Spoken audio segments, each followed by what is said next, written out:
back. Yeah, woohoo! Live from the SEC. The SEC, you know what that is? Security Exchange Commission. So not the SEC, the college football.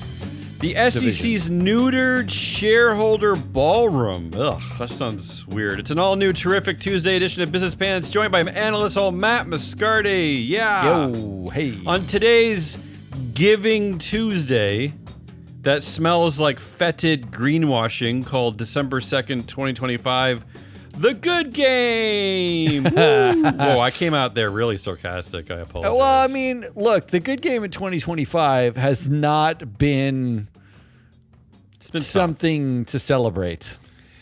Really, the only thing we celebrated all year was a brief glimmer of hope during an election week, but who knows if any of that's real. Yeah, when like three mayors in like Wisconsin got elected. Yeah, like an already liberal city. I'll take it. Our show today is being sponsored by Free Float Analytics and freefloatanalytics.com, the only platform measuring board power connections performance for free. Oh, I got news on the update. Next, it looks like a week and a half, it'll finally be all updated. Yeah. It takes a while. I mean, like, look, you're getting something for free. Did you have the thing before? You didn't have the thing before. You just stop whining.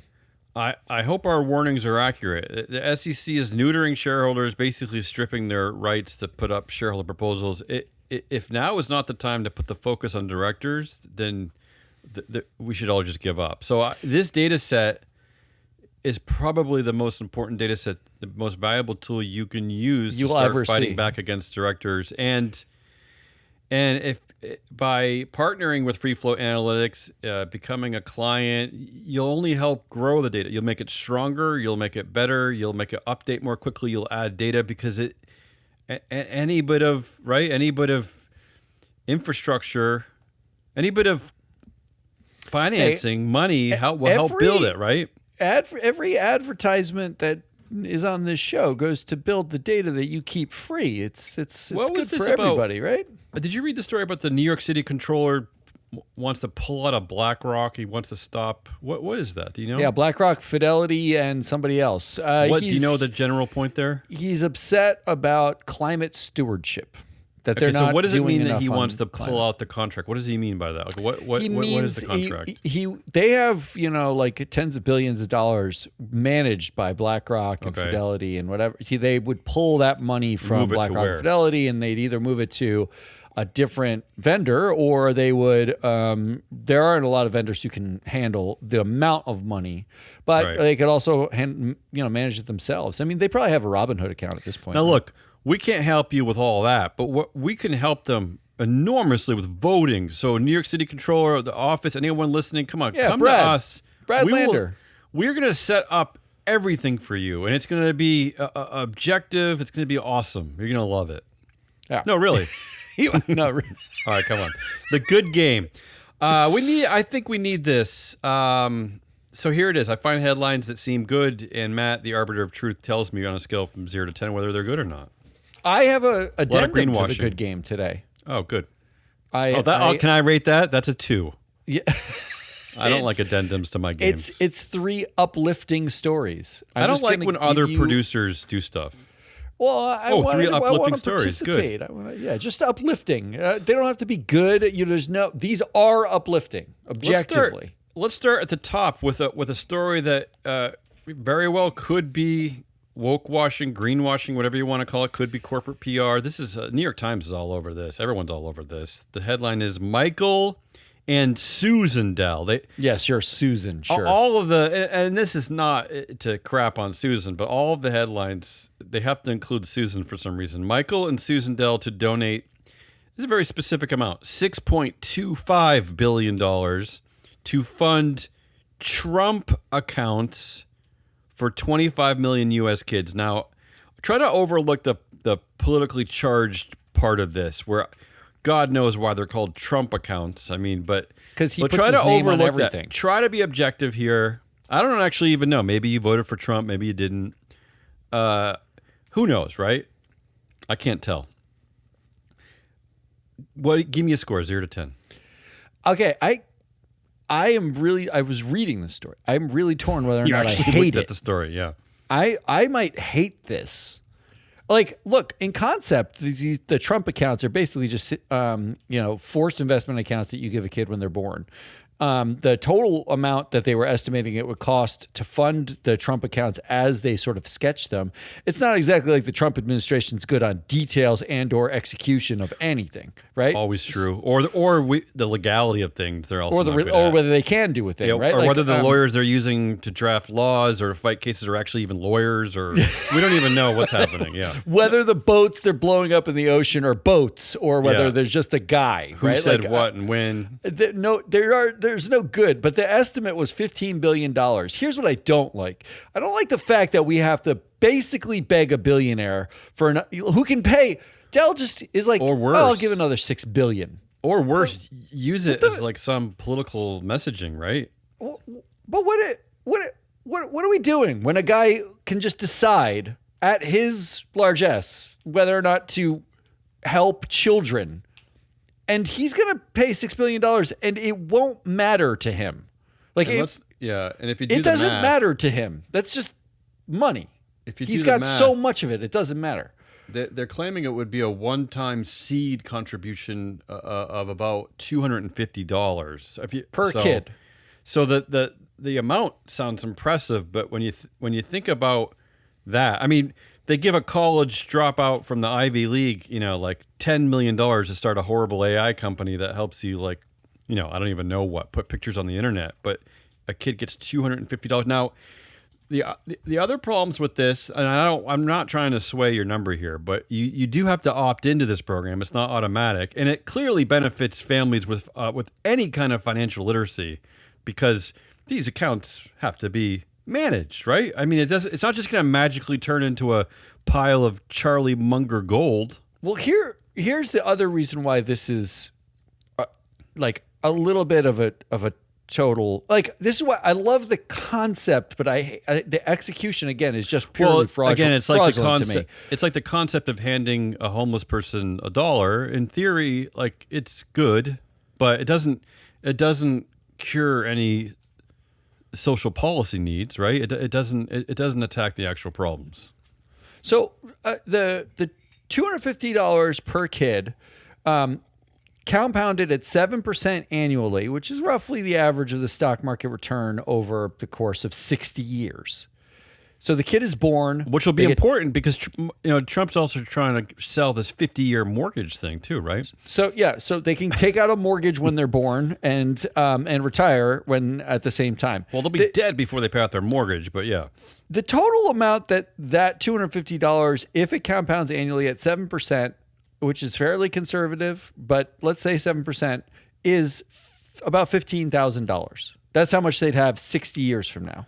Okay, which is 60 years from now. 60 I thought you were years. going to say like when they turn 18, because I was saying that's at least 60 years. That's at like from a year now. of tuition at a state school or something, right? Not 60 years from now. It isn't. No. Of course, that's Michael Dell's contribution of $6 billion. If Elon Musk decided to give $1,000 per kid, and he'd still be one of the richest people on earth with more money than anyone knows what to do with ever. If he gave $1,000 per kid, it would be $55,000 by the time they turned 60. The whole thing is nuts because if Bezos, Musk, Sergey and Larry, if there's like 10 guys that could give every kid born $10,000, and those kids would retire without ever having to save again. Well, how much? It wouldn't matter to those dudes. Wait, how much would $10,000 over 60 years? What would that result in? If it was $10,000 over 60 years, you were talking about in the hundreds of thousands of dollars. Of course, you can't touch that, right? It just has to sit there, and it assumes that the stock market goes up every year, right? It assumes that you're getting about a 7% annual return. It's not completely safe, though. Right. It assumes a return, right? I mean, as opposed to like putting that money together and fixing all of the ills like that face people, like rising healthcare costs, et cetera, child care, all that stuff. Well, you'd have $545,000 in the account after 60 years at 7%. If it was $10,000, and you know how much that would cost you? all you need for that is about $250 billion. Elon Musk can pay for that himself. Right, that's crazy. And still have billions of dollars left over. Yeah, that's crazy. So I'm giving this a 2 because I'm only giving it more than 0 because I like the idea of doing something for someone who isn't a fucking loudmouth billionaire. Sure, I'm with you in there. It makes me feel gross that we have to beg billionaires for our kids to like eat and drink. Like, we took away SNAP benefits, but we're going to give them a $250 stock account and charge them fees at every, who's going to administer it? Robinhood administer it? We make Vlad Tenoff more a billionaire? Like, what are we doing? Like, yeah, the irony here is a bitter pill to swallow, because and Trump, remember now, Dell chose to give this, and he's a friend of Trump, and he calls these Trump accounts too. He's playing the political game.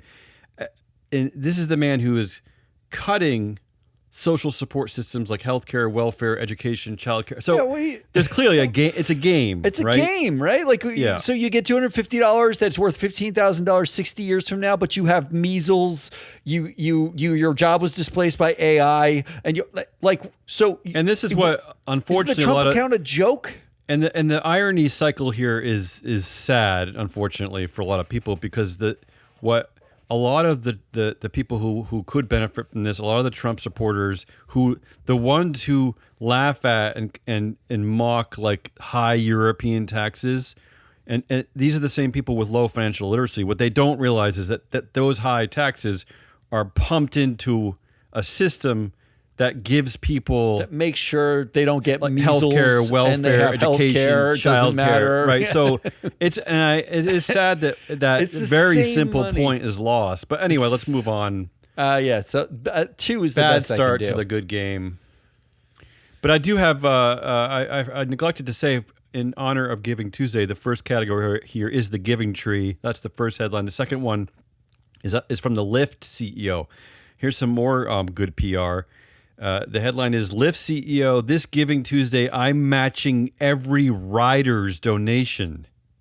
Can you just give them money? This is David Risher, who made $78 million in 2023. Why do we have to if every rider donates, I will match How does he get this? Why? I always just wonder. Give your fucking money away.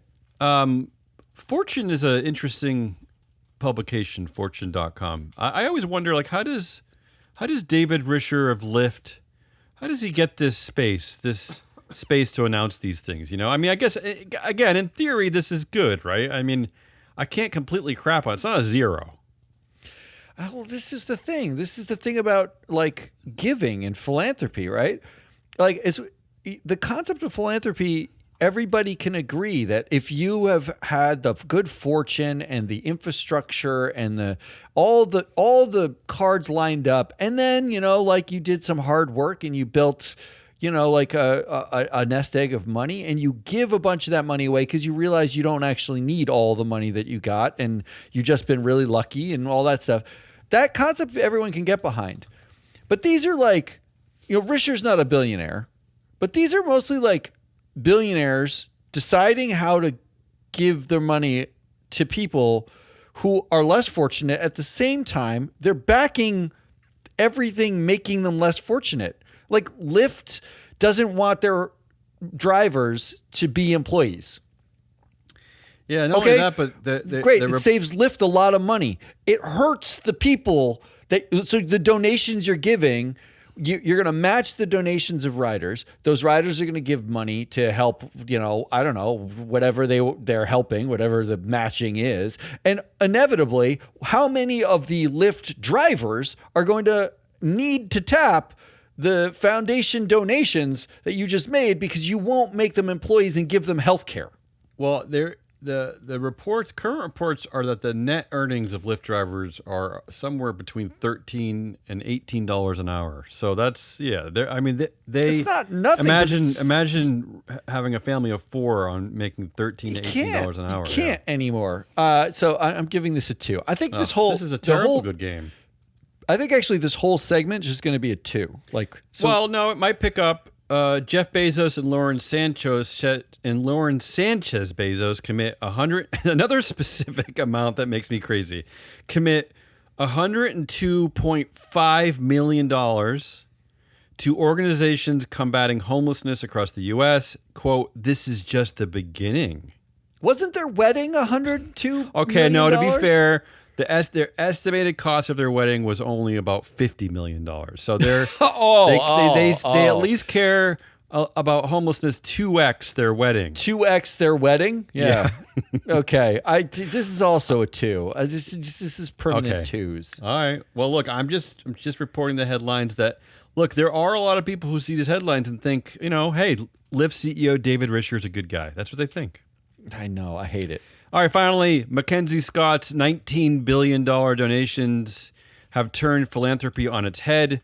Why her style of giving actually works. That's the headline, again, out of Fortune magazine, fortune.com. So Mackenzie Scott's current net worth, they estimate at around $30 billion, which is a tremendous amount of money. She's already given more than half her net worth. That's true. And I also have read that it doesn't really, the remaining money still makes money, right? I mean, of course it does. She's not losing money here. She could have $1 billion and never, ever, ever need to ever work for a day in her life if she didn't want to. She could have $500 million and probably live a very comfortable life without having to worry about it. I mean, come on. This is the way you do it. This is a 10. That's the only 10. All right, well, we're picking up a little bit. Let's move over to... Good, I think our average is like a 3.2.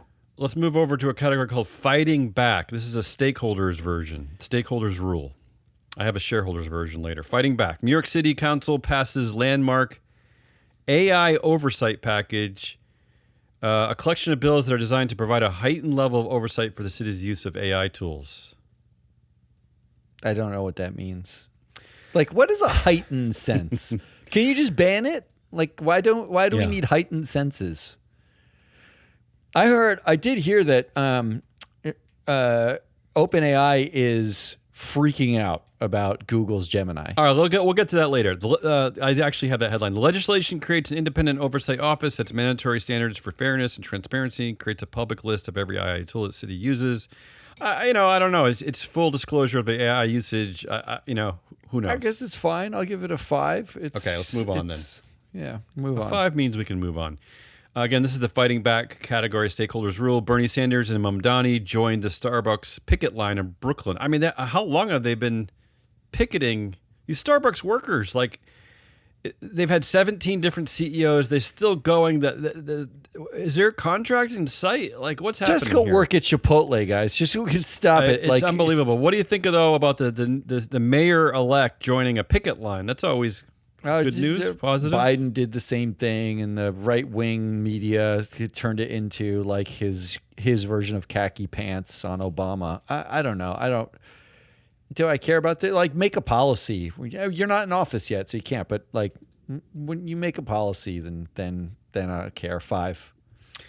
More than and again, I know that you're going to think the message here is horrible, but I'm just thinking about this as stakeholders fighting back, employees fighting back. More than 1,000 Amazon employees sign open letter. You're not going to like what the letter's about. Warning the company's AI will do staggering damage to democracy, our jobs, and the earth. Wait. Okay, but they're fighting back. They're doing something, right? I mean, it's good. Yeah, they're writing letters. They're writing sternly worded letters. You're not in a good mood today. And this is not good. This is less than a 5. This is like, how are do people something supposed to fight back? I guess they. I guess they could walk off the job. But that's true. Or get jobs at companies maybe that do fight back. This more. is I don't the know. problem. I don't know what to say. There are no other jobs, and there is no way to picket. This is how they have you, right? Like, the best you can do anymore is write a sternly worded letter and hope that a billionaire decides that they agree with you. There's not another thing to do. Like Jeff and Lauren. Do you think Jeff and Andy Jassy are sitting around being like, "Wow, I'm really worried about what those 1,000 employees think"? How many employees does Amazon have overall? I mean, they have like 1 million employees. Like, they have a lot. But let's say these are all executives at Amazon, and they have 1,000 executives. 1.56 million. Oh wow, I didn't realize. So what are we talking about here? This is a 3. That was a bad choice there. It made me feel good, kind of, sort of. That's You're doing really poorly. What the percentage of the company of that is? Is that like it's way less than even 0.1%, 0.01% or something? Yeah. Okay. What did you give? What was the score? A 3. What are people supposed to do if they care anymore? Are they supposed to just watch Netflix and shut up? I don't know. I'm trying here. Okay, here's one. Here's one. This is a company we've talked about all year. This seems like a media headline, although Michael Dell headline seems to be pushing it away for some reason. Michael Dell's getting more credit. Costco sues Trump administration. Remember what we talk about, like, hey, Harvard and Brown and Northwestern, like, why don't you just sue back? What are you waiting for? Costco sues Trump administration over tariffs, seeks full refund. They're saying that the tariffs are unlawful, and that the 1977 law the Trump administration is using has historically been used to impose sanctions against other nations, not to create tariffs. So Costco's just suing Trump and saying, hey, why don't we get that money back? What do you think about this one? First of all, this is one of my upliftings. So this is great. We don't have to do that. We don't have to wait. Let's just do it right now. I give this a 10, hands down to 10, and here's why it's uplifting. Yeah. First of all, Costco is the only one fighting back against stupidity like this. Well, no, there are some smaller companies also suing. I don't know that I'm talking about at the scale that Costco's at. We're talking about this is a large mega cap company, companies. They are not fucking, constantly talking about their new AI adaptable whatever. They don't show up to Saudi prince murderer dinners, and they didn't donate to the destruction of the East Wing of the White House. They are getting proudly supported DEI, said it was good for the business. Costco board member Jeff Rakes actually defended DEI and told other companies who were scrapping it they were idiots. He said that publicly. Not to mention as a board member. Not to mention the value of Costco at $405 billion has nothing to do with smoke and mirrors. It's not about market manipulation. It's not meme stock. It's not bro culture. It's not like future valuation. It's an actual company like doing a thing, selling a thing, putting air in tires, like they do something. Here's the thing: I'm not a big consumer. I don't like buying shit. But when you talk to anybody who goes to Costco, they love Costco. They love everything they sell there. They love the vibe there. Everyone's happy. It's fun. Costco is also being sued or under fire in 19 states just for taking a stand against Trump. They're investigating Costco for taking a stand. Think about that. And let me read you this headline that came out yesterday on Yahoo Finance. Think about what you just said and listen to this headline, because this would disproportionately probably positively affect the people who are suing, the workers from those states. The Costco effect highlights how new Costco stores transform local economies.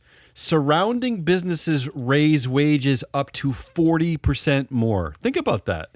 Just by opening a Costco, it raises wages in the surrounding area. It's incredible. Look, I've been hard on Costco's board because they're highly interconnected with one another, and they have Tony James is on the board. He's been there for a bajillion years. I will eat crow and say, this board and this management team, despite the fact that they are dead set on keeping ex-CEOs on the board for a while, and they do an exceptional job at Costco. They do a great job. They are the one beacon of hope in the retail landscape, where you have Target, who has Brian Cornell fucking sitting in the shadow CEO position on the board, and they scrap their pride. They couldn't even move on from him. Merchandise because one internet troll said, and then all the bots just like. These people are professionals, and Costco is great. I feel like I don't want to shop anywhere but Costco, so I am 10 on this, and they are one of the uplifting stories. I will tell you, I've said many times in this show how I'm now a Costco person, so I don't have to go into that. But I will also tell you this, and you will probably personally like this, is that if you get the executive membership, which is only twice the cost of the basic, not only do you get 2% cash back, so like you're going to pay for that membership anyway. you get an hour to yourself every morning. So only that. Only so I only go at 9 a.m. and there's nobody in my store. It's amazing. It's beautiful. You will love it. Literally my favorite part about it, like going at, that early. Love it. All right. Fighting back, stakeholders rule for the good game, December 2nd. Here, I'm still in that category. Fighting back. Exxon, you're going to laugh at this, but this is your home state. But I'm taking the good where the good can come. Exxon bid to dismiss Connecticut climate lawsuit fails. A judge moved the case closer to trial after rejecting the company's request to toss it out. Well, you know, it's something. We're going with closer to trial. That's where we're at. I mean, yeah, kinda. I mean, look, the SEC. First of all, remember Exxon sued their shareholders last year. Now the SEC is saying shareholders, you can't even put a proposal up. So. Hey, I mean, we got to take this. The courtroom might be the only place to fight these battles. I'll give it a 5. I'll give it a 5. Okay. I tried. Just to placate you. Okay. I have another OpenAI headline later, but here's the first one. Oh, okay. The headline is OpenAI completed its conversion. A new ballot initiative seeks to reverse it. So this is basically a California ballot initiative that is trying to reverse OpenAI's conversion to becoming a for-profit company. So what do you think about this? Now, it doesn't mention OpenAI by name, but it calls for the creation of an oversight board empowered to review and potentially reverse conversions to nonprofit organizations engaged in scientific and technological. So it's basically like it's focused on OpenAI, but it doesn't name it specifically. I just don't know what the end game is. The end game would be that I assume would be that OpenAI would just leave California, right? California, right? Yeah. But I mean, what do we really care? We're just making it annoying. But your attitude would suggest that we don't even try to fight back. I mean, we gotta fight, right? I think if California didn't veto the restrictions on AI, if Newsom actually allowed the restrictions on AI to go through. Isn't that the same? Isn't that better and more effective than like doing some circuitous way? Like why are we not even naming OpenAI? Just go fucking at them, right? Like, I think ultimately Gavin Newsom didn't have a problem with it, right? This initiative is called the California Charitable Assets Protection Act. This feels like the ass backwards way of getting at the problem. It politically looks good, but Sam Altman doesn't have to leave California. Like, what are we doing? Yeah, like, I don't know. It's a 4. It's a 4. It's something, but nothing. It's not good. It's not. I'm not striking a lot of gold this week. Starbucks to settle with over 15,000 New York City workers for roughly $35 million. This is over workers claiming that Starbucks denied them stable schedules and arbitrarily cut their hours. The company will also pay a $3.4 million civil penalties. Now, they also agreed to comply with the city's Fair Work Week law going forward. So, that's nice. They agreed to comply with the law. This sounds like a bit of this is 5. This is reversing stupidity. Starbucks wanted to put out a positive press release, maybe. And did they put that out? Well, I'm saying they probably settled this week because they're picketing in Brooklyn. Mamdani's there, Bernie's. I don't know. I don't know what's going on with Starbucks. I don't know why they can't.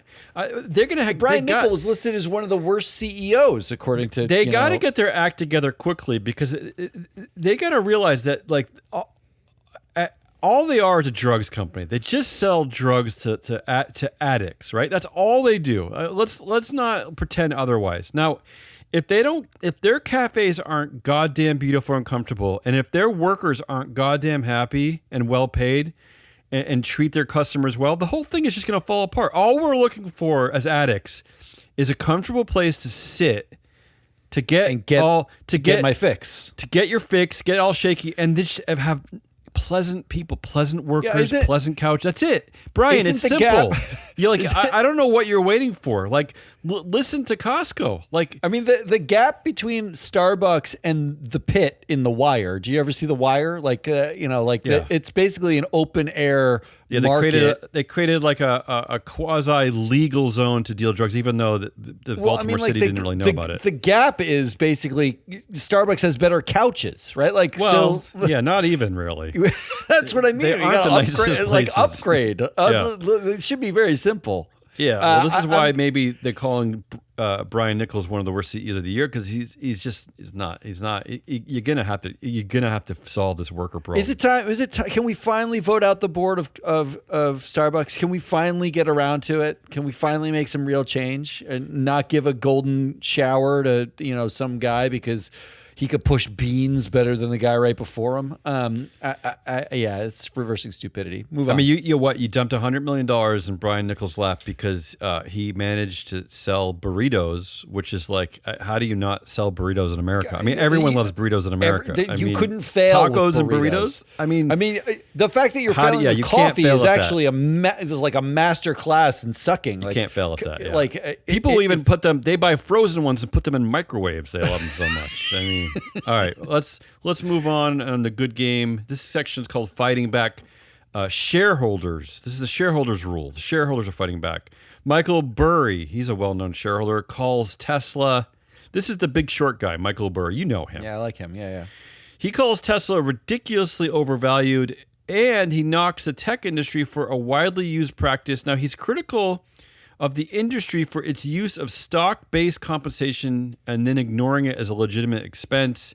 He says that Barry said that Tesla's share dilution should continue following shareholder approval of CEO Elon Musk's historic pay package. Can you help us understand all this? Okay, so one of the things that happened in the timeline of Elon Musk's pay was Delaware. He was paid in 2018? That's right. Yeah, the big package. And then Delaware revoked the pay. And then last year, the board was like, please reapprove the pay, but we don't have the shares to give him. So you're going to reapprove the pay. We're going to pay Elon Musk with all of the shares from the employee shareholder plan. Crazy. Yeah. And then we'll make it up to them later. And then this year, they basically asked to replenish the employee plan, and on top of that, give Elon Musk more shares if he hits certain tranches. But they use the shares. They don't account for the share dilution, like when they do this. What Michael Burry is effectively saying is, given the number of shares that you've just committed to Elon Musk, recommitted to the employees, what you've effectively done is take down the value of the shares. The price of the shares should go down, but they're not going down. The price of the shares keep going up. Yeah. And they're going up even though the company's making less money. They're not as profitable. Their multiples getting higher and higher because it's just a meme stock. Every month is a new headline about sales cratering. All he's saying is this is fundamentally insane because a big element that should push the price down, like just sheerly on supply and demand, the number of shares that exist, is not doing it. And the practice, because they're not considering it an expense at the time, they're sort of deferring it into the future. The way that the accounting tricks they're using for these shares is masking the fact that the shares are worth less than they are. What does the market generally think of Michael? Is he considered a wacko? Is he respected? Will this have any effect on bringing down an overvalued share price? What do you think? Because of the Big Short, he gets headlines. He gets a lot of headlines. Elon Musk and Alex Karp will respond. They'll call him an asshole. They call him an asshole. That'll fuel the sort of, but he's not like a massive investor. He's not like Warren Buffett. He's eventually Tesla. Eventually, the ridiculous meme stockiness of Tesla, the share price, it'll eventually come down. No, is it? I mean, what is this like a forever situation? Nobody knows. Like eventually, XAI will buy Tesla, and it'll never go down. It'll always just be this incredible meme stock. It can't. XAI cannot buy Tesla because Elon Musk needs liquidity that's true. for his shares. You call it his piggy bank. Yeah. It's his piggy bank. Give me a We've score been calling on it the this. piggy bank for 4 years. Give me a score. I like Michael Burry, and he is correct. It is ridiculously overvalued. I'm just going to give it an 8 because I'll give him credit for this. I don't think it actually accomplishes anything, but I like it. He is the one voice that they will allow to call Tesla ridiculously overvalued. And by them, I mean like the business press. They do let him have his platform because no one else is really. People take shots at Elon politically, but no one really seems to question a car company with a CEO that makes outrageous promises that never happen and can't sell cars. Yeah, the chief overpromiser. Yeah. They don't, and they're not worried that the share price is out of control. They just think it's great. They just think it's cool and neat. I mean, it trades at a 300 PE ratio. Oh, like dumb. It sells cars. All right, next one. Getting a little nerdy here. The headline is second proxy advisor calls for vote against Westpac director over ASX stint. Okay, this is out of Australia. So let me just explain what this is. Westpac director Peter Nash served 6 years on the board of Australian Securities Exchange, which has been through a lot of trouble over the years. So Glass Lewis and ISS, I believe, are both recommending a vote against Peter Nash because of his term at the Australian Securities Exchange. All this to say that if you spend a little effort, I'm looking at you, proxy advisors, there really is we can glean a method of determining whether directors deserve a vote for or against, right? I mean, I know this is like completely out of left field, and for some reason Glass Lewis is paying attention to something. I don't know what makes them pay attention to anything, but the reason why I'm calling this good is, yeah, we can do this. Like we can find reasons, we can find things. I'm going to do you one better. This is my second upliftingest of the week. Okay. It is. You can probably say it better. Then you tell me why you picked the story. Look, there are two key reasons. Number one, this is not activist driven. There's not an activist at Westpac. They just decided to do their jobs. This is purely driven by a conflict of interest. So the ASX, this is Westpac, which is listed on the Australian Stock Exchange. So an ASX listed company is using an ASX board member on its board, and that same board member basically led KPMG, the auditor, in Australia, and now Westpac is using KPMG as their auditor. It's very obvious conflict of interest stuff. The amazing part about this is I think this is the first of the move underway to target directors. This is ISS and Glass Lewis picking a person who has a conflict of interest that is not blatantly obvious, but when you scratch the surface, you can see. ISS, Glass Lewis, I'm talking to you now. I'll give you the month off. Don't worry about it in December. Like, take care of your partners, your kids, whatever you have to do.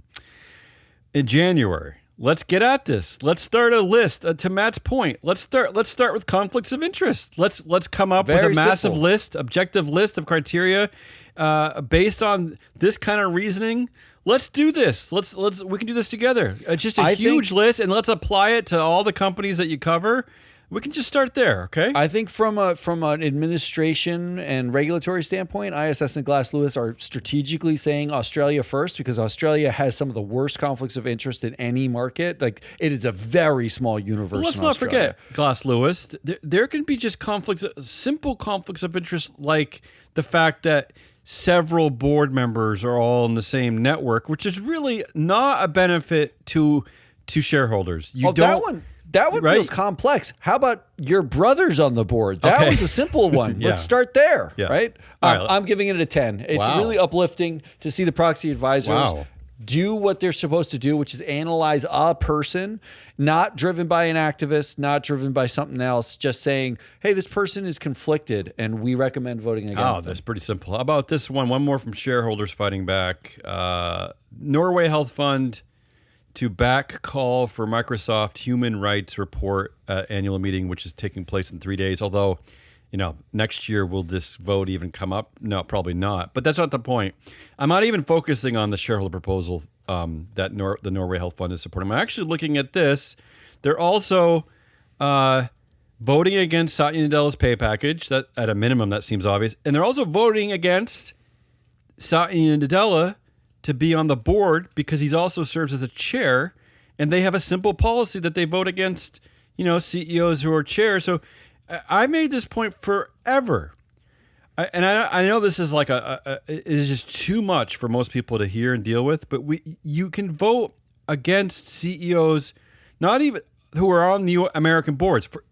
First of all, if they're chairs, that should be an automatic vote against. But they don't even need to be on the boards in the first place. Like, they don't need to be on the boards at all. So this one I made me feel good. Norway Health Fund voting against Satya Nadella. So I'm going to give this one a 9, simply because I'll take a 9. This is a last shot of the nuns. This was brought by the religious. This is the nuns, the religious of the Sacred Heart of Mary. It's the nuns. Well, maybe we should reach out to the nuns, and they can help us vote against directors now. They are strictly asking for human rightsy things, and good for them. I'm fine with this. Well, this won't be there next year. More than that, I love the fact that Norway's health fund is not backing Satya Nadella, because that one's the one that matters. That's the one that matters. Get that dude off the board. Listen to me. Doesn't mean you're firing him. He's just off the board. Yeah. What will be fascinating to me next year is which companies will allow their shareholders just to put out these proposals, just to take the pulse of their shareholders, just to see what they care about. Because there are going to be some. There are going to be some, right, that say, hey, I'm not going to listen to the SEC. I'm not anti-ESG. I actually do want to know what my shareholders think about these proposals. I can tell you one. Costco. Yeah. Costco is going to have 20 shareholder proposals, and just let them go to vote. All right, let's wrap up with the potpourri category. A story that you cited earlier. OpenAI declares code red. Sam Altman, he's the greatest blowhard ever, right? OpenAI declares code red as Google catches up in AI race. But here's why I thought this was good. Not only because I just like anyone catching up to Sam Altman, although you could argue that is Google any better or worse? That's a different debate. But he said that because of this code red, the company will be delaying initiatives like ads, shopping, and health agents and personal assistants to focus on improving ChatGPT. Yeah. How about, Sam? How about you just permanently strike any ads, any shopping, any health agents, any personal assistants? Just never do that. But don't do that, Sam. No one has asked you. You don't have the expertise on any. You don't even have the expertise to tell me what kind of computer to buy. So did you see? Yeah. So you should be out of that game. ChatGPT is fighting back against the kid who committed suicide. Yeah, they're blaming him. ChatGPT because they blamed him for breaking the terms of service. Because you're not supposed to talk about it. It does help you deal with your psychological struggles, but you're not supposed to use it for that. No, what he did was he was talking about suicide, and they said in their counter or their defense that 100 times during the chat, the ChatGPT put up guardrails and said, you need to go seek help, right? Okay, well. And then the kid said, well, what about purely academically? Like, if we're just hypothetically, not for real. And then it was like, oh yeah, use a knife. Like, sorry, Sam, but you know how many times, I've been in deep conversations with friends, and I'm like, you should really think about going to a therapist, dude. That doesn't mean my friend goes right to the therapist. Like, they're still talking to me. They don't actually go, and they still want to talk their problems out, and they're not going to stop people from talking their problems out. There was an interesting point in the defense in which, after saying we actually did all the things, we have robust, we've innovated around safety, whatever. They say all this stuff in their defense, and then towards the middle of the end, they say, also we're covered by Section 230. Section 230 of the Communications Act basically protects you from, as a platform, effectively, from anything that you say or anything that's said on your platform. They're trying to argue that ChatGPT is not saying the thing; it is an amalgamation of everything that's out there. And it's a platform, and so it's providing information via the internet and So it's not and yet, responsible for what ChatGPT says. And yet all the management at OpenAI, all the employees, the investors, they all stand to make, a ton of money off this company. And yet they can make money off of this. So, but just think about the implications of that. What Sam Altman is saying is it's what Zuckerberg we are said. Not responsible for what ChatGPT says. None of these data companies are responsible but simultaneously, he's saying they're building it for the benefit of humanity, but we're not responsible for what it does or says. And notice that the code red is not about. Notice that the code red for Sam Altman is not about how it's going to affect humanity. It's about Google catching up. Yeah, well, so this is his that code gets red. to the end state, right? Yeah. The end state is effectively the same thing as social media. They think that there's only one chatbot that's going to win here. There's only one model, one big chatbot, one big whatever that wins. And so the code red is, oh shit, we're losing to Google. And frankly, I've used Gemini and ChatGPT and Claude. Gemini is way better now. It is way better than them. It's fine, but that this is a competition. And it's like, this is what's going to ruin humanity. So what? This is why we lose, because you're fighting with each other about the best chatbot and not the best outcome. The best outcome is we don't lose our jobs. We don't use every fucking piece of energy on the planet for you and your ego and your artificial intelligence. We don't have Mark Zuckerberg talking about super intelligence and this is a zero. There should be no code red. The code red is that you exist. The code red is that this is what you're terrified of, because what's happening is you built an empire to raise tens of billions or hundreds of billions of dollars from investors. And you are more worried about that than you worried about whether or not ChatGPT has sufficient guardrails. Because in the race to improve ChatGPT, what do you inevitably lose as part of that race? Guardrails. That's the thing that you have to get rid of to win, right? Like you put out porn, which is you talked about already doing. It just has to be better and faster and break stuff and worry about it later because now we're losing to Google. Listen, I hate it. It ties into what we've been talking about all year, is that the big data tech bros cozying up to Trump has keeps winning them favors, right? So Trump, his big thing now is that preventing states from regulating AI, right? Which is already pissing off some of his supporters, because his supporters are just as wise as we are in realizing that we cannot let 10 tech bros decide the future of our planet. And also, there's a report, I read an article in CNBC report last week that they're actually saying that France and Europe, that their slow and steady approach to AI could actually be its competitive advantage, because it is regulating. It's not racing ahead to kind of like a Uber versus Lyft.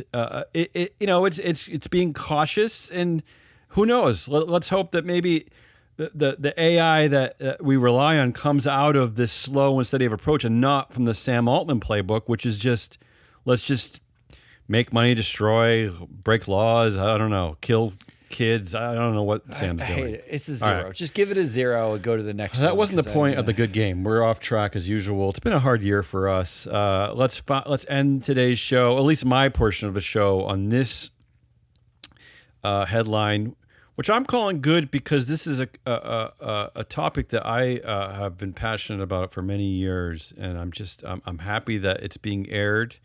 This is from fastcompany.com. Of course, the person who wrote this is a woman. She is the CEO and chief content officer of the company that puts out, the publisher that puts out Fast Company. But the headline is, corporations say they prioritize people, so why do so few chief people officers become CEOs? Only 16 of the CEOs at the 1,000 biggest companies have HR experience. I just like this topic.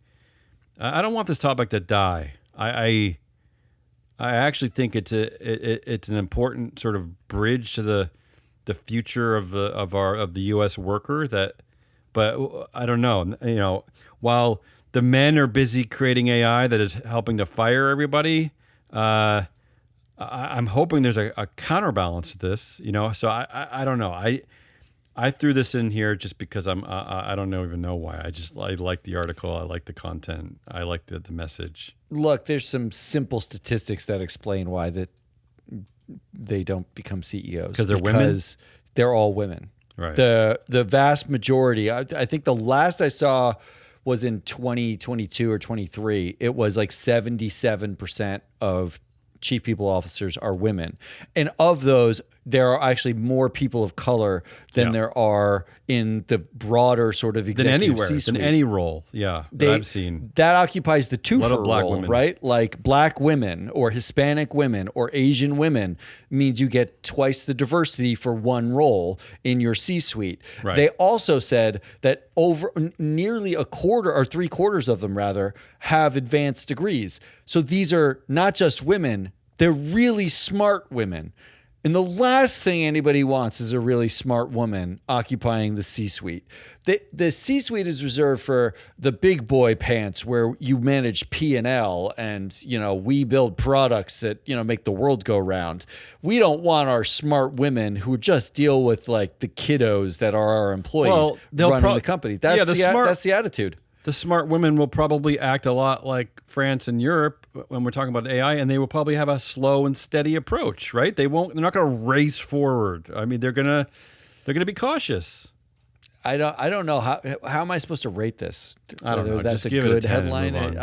I'm going to give it a 5. All right. I'm going to give it a 5. Okay. So do you have anything to add before I have figure out one your last scores? uplifting while you do scores. There's one last uplifting thing. And that is this headline: Google's data centers could actually be going to the moon.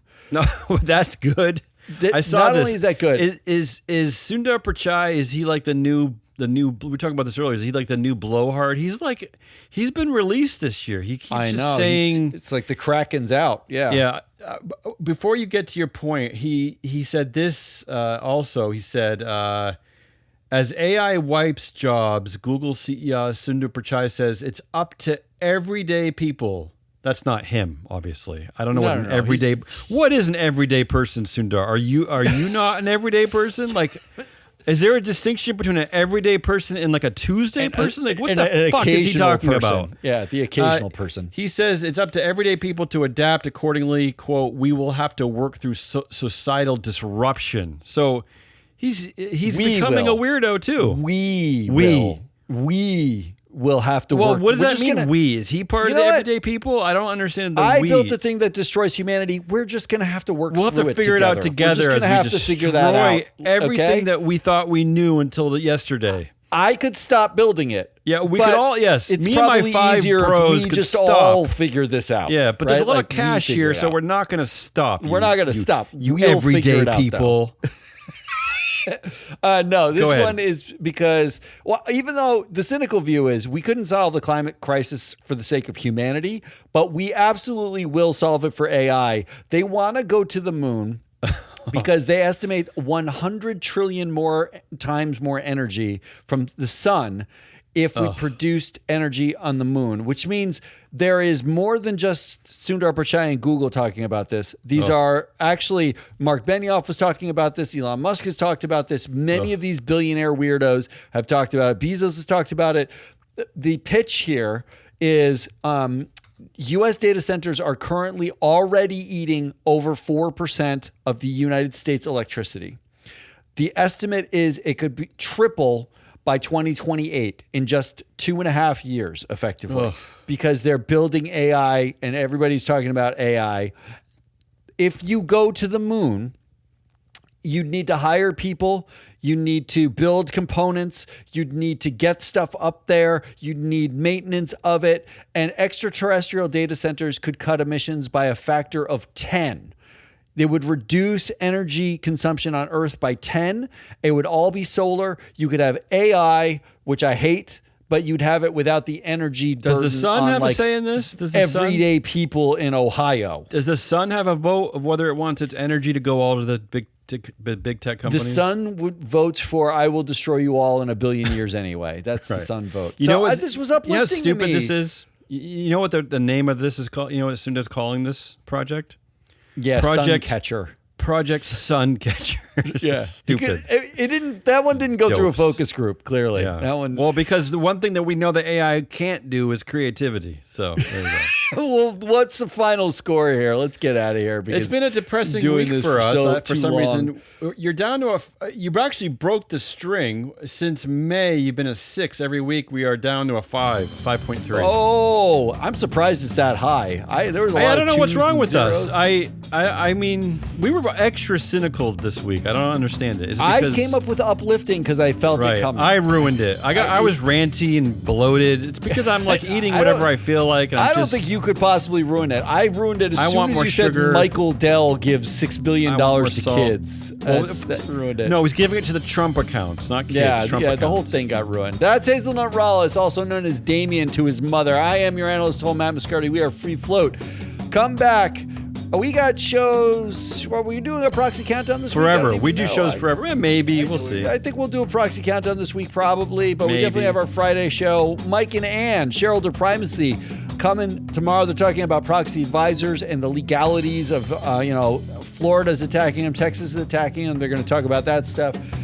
Otherwise, stay tuned. Come back soon. Until then, goodbye.